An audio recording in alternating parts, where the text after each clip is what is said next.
Boss, bakit ito 5 piso lang? Isa inyo. Mahal. Iparesyo na lang yung presyo. So, okay naman eh. Hindi pwede, lugi kami. Lugi na kayo. Ay, balik ko lang to, doon ako bili. Doon ako bili. Maraming salamat ha. Balik, boss. Okay. Ubos, pati pantubos. Sabi ko sa inyo eh. Hoy! Maghanap ba kayo ng bulok? Ay, hindi ho. Diskarte lang yan. Kanya-kanya diskarte. Pasensya na eh, kasi sarili namin to eh. Itlog ng manok lang ng uncle ko to eh. Kaya 5 piso lang. Pasensya na boss. Kung gusto nyo din, gumaya ko sa amin, 5 piso na lang sa inyo. Guys, sauli na daw tong itlog mo kasi mabaho. Ano? Mabaho ang itlog ko? Jo, hugasan naman ng itlog mo, Jo.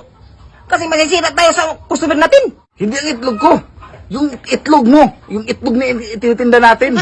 Wala.